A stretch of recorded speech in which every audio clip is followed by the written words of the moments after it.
Question है system shown in figure is released from rest,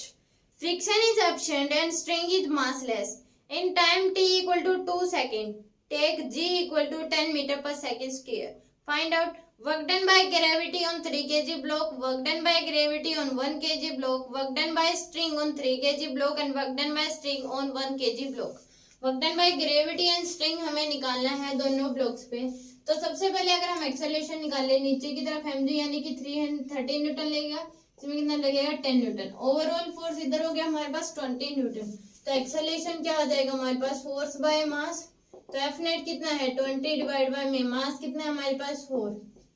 तो 5 metre पर second square हमारे पास क्या आ गया एक्सेलरेशन, ये भी किधर होगा 5 मीटर पर सेकेंड स्क्वायर एक्सेलरेशन होगा हमारे पास नीचे की तरफ। फर्स्ट पार्ट में पूछा है वर्क डन किसके द्वारा, वर्क डन बाय ग्रेविटी, तो इक्वल टू क्या हो जाएगा work done by gravity force into में हमारे पास mg क्या लग रहा है,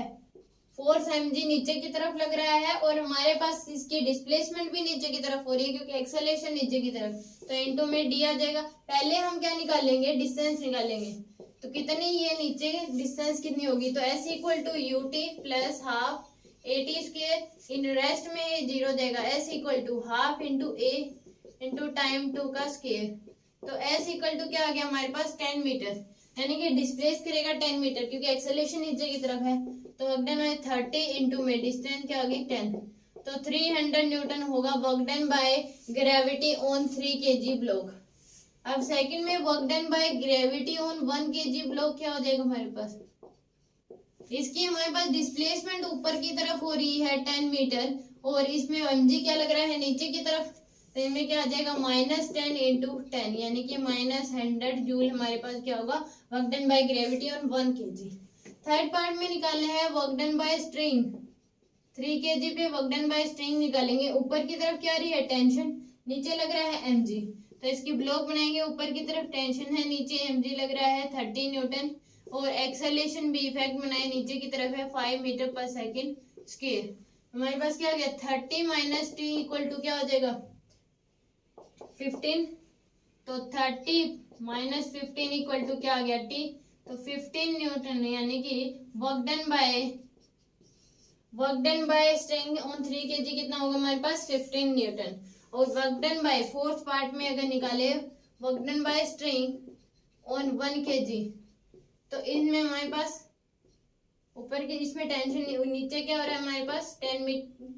न्यूटन का हमारे पास mg लग रहा है, इसमें ऊपर की तरफ क्या आ रही है टेंशन और नीचे लग रहा है mg 10 न्यूटन का। एक्सेलरेशन भी इस केस में क्या है ऊपर है 5 मीटर पर सेकेंड स्क्वायर का, तो t माइनस 10 इक्वल टू क्या हो जाएगा 5, तो टेंशन इक्वल टू क्या आ गया 5 प्लस 10 यानी कि 15 न्यूटन। तो इस दोनों में वर्क डन बाय स्ट्रिंग दोनों में क्या है सेम है 15 न्यूटन।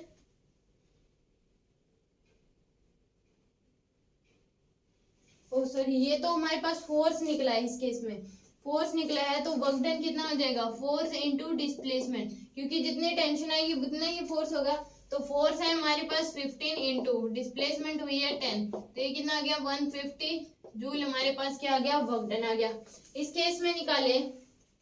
तो इस केस में क्या हो जाएगा हमारे पास work equal to force into displacement, ये नेगेटिव में हो जाएगा क्योंकि डिस्प्लेसमेंट ऊपर की तरफ और फोर्स नीचे की तरफ लग रहा है, तो वर्क डन इक्वल टू क्या आ जाएगा ये -150 जूल। इस केस में क्या आ जाएगा -150